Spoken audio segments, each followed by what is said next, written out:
ಹೇಳಿ ಡಾಕ್ಟರ್. ಭಯ ಪಡುವಂಥದ್ದೇನೂ ಇಲ್ಲ, ಆದರೆ ನೀವು ಸ್ವಲ್ಪ ಹುಷಾರಾಗಿರ್ಬೇಕು ಅಂತ ಹೇಳ್ತಾ ಇದ್ದೀನಿ.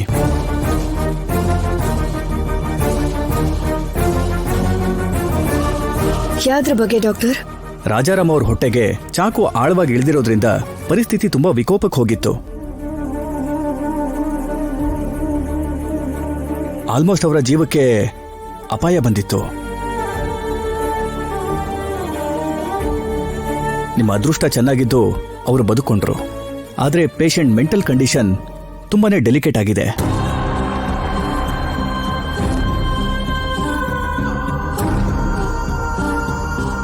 ಅವರು ಪೂರ್ತಿಯಾಗಿ ಗುಣ ಆಗೋವರೆಗೂ ಅವ್ರಿಗೆ ಯಾವುದೇ ರೀತಿ ಶಾಕಿಂಗ್ ವಿಚಾರಗಳನ್ನ ಹೇಳಬಾರದು. ತುಂಬಾ ಪ್ರಶಾಂತವಾಗಿ ಸಂತೋಷವಾಗಿ ಇರೋ ಹಾಗೆ ಅವರು ನೋಡ್ಕೋಬೇಕು. ಅವರು ತಡ್ಕೊಳಕ್ಕಾಗದೇ ಇರುವಂತ ವಿಚಾರಗಳನ್ನ ಕೇಳಿದ್ರೆ ಮತ್ತೆ ಅವ್ರಿಗೆ ಸಮಸ್ಯೆ ಆಗುವಂತ ಚಾನ್ಸಸ್ ಇದೆ.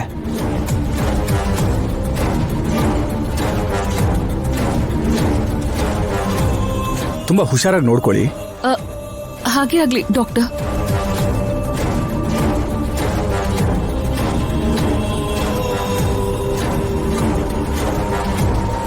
ಇವರಿಗೆ ಶಿವರಾಜು ಅಂದ್ರೆ ಪ್ರಾಣ.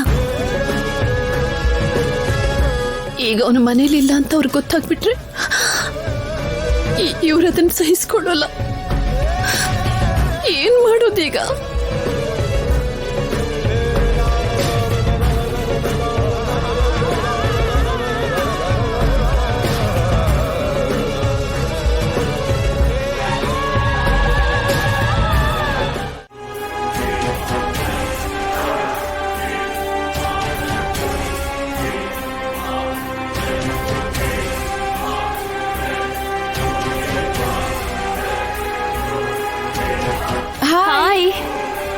ಏನಿದೆ ಸರ್ಪ್ರೈಸ್? ಏನಿವತ್ತು ಪ್ರಾಕ್ಟೀಸಿಗೆ ಬರ್ಲಿಲ್ವಲ್ಲ? ಸ್ವಲ್ಪ ವರ್ಕ್ ಇತ್ತು, ಅದಕ್ಕೆ ಬರ್ಲಿಲ್ಲ. ಹೌದಾ? ನೀನ್ ಬಂದಿಲ್ಲ ಅಂತ ನೀನ್ ನೋಡಕ್ಕೆ ಅಂತ ಬಂದೆ. ನಾವು ಫ್ರೆಂಡ್ಸ್ ಆಗಿದೀವಿ ಅಲ್ವಾ? Thanks for coming. Thank you. ಕೂತ್ಕೋ. Thank you.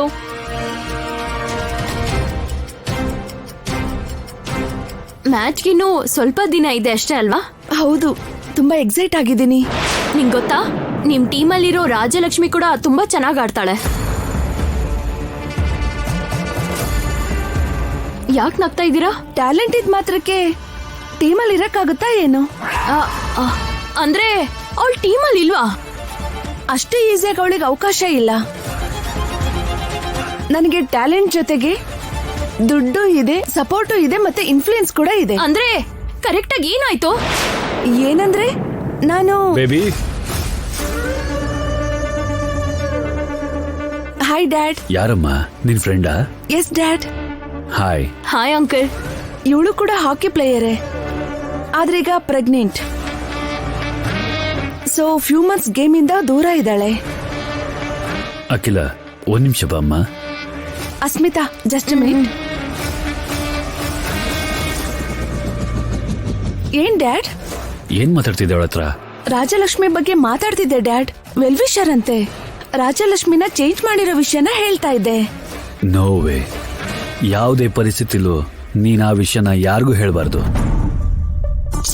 ಟ್ವಿಸ್ಟ್ ರಿವೀಲ್ ಆಗ್ತಿರೋ ಅಷ್ಟರಲ್ಲಿ ಆಡ್ತಾರೆ ಯಪ್ಪ ಬಂದ್ಬಿಟ್ಟ. ಅವ್ರು ಏನ್ ಮಾತಾಡ್ಕೋತಿದಾರೋ ಏನೋ. ಈ ವಿಷಯ ಹೊರಗೋದ್ರೆ ನಿನಗ್ ಸಿಕ್ಕಿರೋ ಅವಕಾಶ ಕಳ್ಕೊಂತೀಯ. ಓ ಹೌದಲ್ವಾ? ನಿನ್ ಟ್ಯಾಲೆಂಟ್ ಇಂದ ಸೆಲೆಕ್ಟ್ ಆಗಿರೋ ತರ ಇರ್ಬೇಕು, ದುಡ್ಡಿಂದ ಕೊಂಡ್ಕೊಂಡಿರೋ ತರ ಇರಬಾರ್ದು. Understand? Yes dad. Take care. ನಮ್ ಫ್ಯಾಮಿಲಿ ಮ್ಯಾಟರ್ ಬಗ್ಗೆ ಮಾತಾಡೋದಿಕ್ ಕರೆದಿದ್ರು. Oh it's okay. ಮತ್ತೆ ಆ ರಾಜಲಕ್ಷ್ಮಿ ಮ್ಯಾಟರು. ಕಾಫಿ ತಗೋತೀರಾ? ಇನ್ನೇನ್ ಬೇಕು? ಬೇಡ. ಟೀಮಲ್ಲಿ ಆ ರಾಜಿ ಇಲ್ಲ, ಕೂಲ್ ಡ್ರಿಂಕ್ಸ್ ತಗೋತೀರಾ ಚಿಲ್ಲಾಗಿ? ಅವೆಲ್ಲ ಏನು ಬೇಡ. ಆ ರಾಜಲಕ್ಷ್ಮಿ ಟೀಮಲ್ಲಿ ಆಡ್ತಿಲ್ಲ ಅಂತ ಹೇಳ್ದಿಯಲ್ವಾ, ಯಾಕೆ?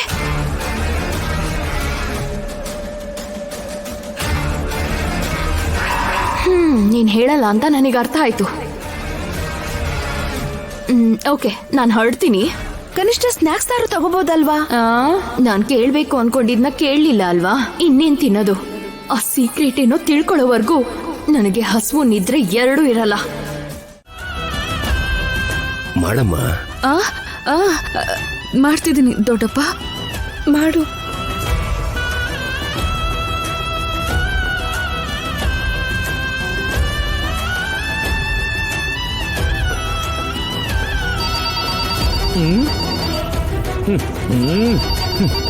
ಅರ್ಜೆಂಟಾಗಿ ಟಿಫಿನ್ ಮಾಡಬೇಕು, ಆಮೇಲೆ ಕಾಫಿ ಕುಡಿಬೇಕು. ನಾನು ಎಷ್ಟೊಂದು ಬಿಸಿ ಇರ್ಬೇಕಾದ್ರೆ ನನಗೆ ಯಾಕೆ ಈ ತರ ಫೋನ್ ಬರ್ತಾ ಇದೆ ಅಂತ. ಅಬ್ಬಬ್ಬಬ್ಬಬ್ಬಾ. ಹಲೋ,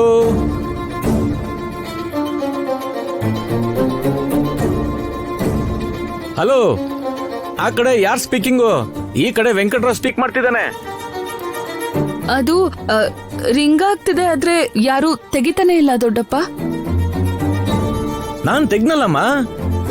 ಈ ಗಾನ ಗಂಧರ್ವ ನಿನ್ ಮಾವನ್ ವಾಯ್ಸು ನಿನಗ್ ಗುರ್ತ ಸಿಗ್ತಾ ಇಲ್ವಾ? ಅಮ್ಮ ಅಮ್ಮ ಆದ್ಯ, ನಾನಮ್ಮ. ಅದು ಎಲ್ರೂ ಅವ್ರ ಕೆಲ್ಸದಲ್ಲಿ ಅವರು ತುಂಬಾ ಬ್ಯುಸಿ ಇದ್ದಾರೆ ಅನ್ಸುತ್ತೆ. ನನಗೆ ಈ ಮನೆಯಲ್ಲಿ ಕಡ್ಡಿ ಎತ್ತಿಡೋ ಕೆಲಸನೂ ಇಲ್ವಲ್ಲ, ಅದಕ್ಕೆ ಈ ಮನೆ ಎಲ್ಲ ಗಬ್ ಗಬ್ ಆಗಿರೋದು. ಅಂತದ್ರಲ್ಲಿ ಫೋನ್ ಎತ್ಕೊಂಡ್ರು ಯಾಕೆ ಹಾಗೆ ಮಾತಾಡ್ತಿದ್ಯಾ? ಕೋಪಗೊಂಡು ಇಟ್ಬಿಟ್ಲು ಹಿಂಗೆ. ಅಮ್ಮ ಆದ್ಯ, ನಾನಮ್ಮ ನಿನ್ ಮಾವಯ್ಯ. ನೀವೇನು ಶಿವರಾಜು ಚಿಕ್ಕಪ್ಪನ ಜೊತೆ ಮಾತಾಡ್ಬೇಕು ಅಂತ ಫೋನ್ ಮಾಡು ಅಂದ್ರಿ, ಆದ್ರೆ ಯಾರು ಫೋನ್ ತೆಗಿತಾನೆ ಇಲ್ಲ ದೊಡ್ಡಪ್ಪ. ಈ ಎಲ್ರೂ ಸಿಕ್ಕಾಕೊಂಡ್ಬಿಡ್ತಾ ಇದ್ರು. ಅಯ್ಯೋ ದೇವ್ರೇ. ನಿಜಾನೇ, ನಾನು ಕೂಡ ಇಲ್ಲ ಅಲ್ವಾ. ಪಾಪ ಒಬ್ನೇ ಎಲ್ಲ ಕೆಲಸ ನೋಡ್ಕೋಬೇಕು.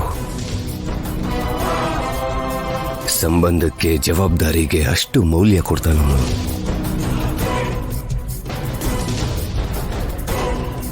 ನಾನು ಅಂದ್ರೆ ಶಿವರಾಜುಗೆ ಪ್ರಾಣ ಜಾನಕಿ.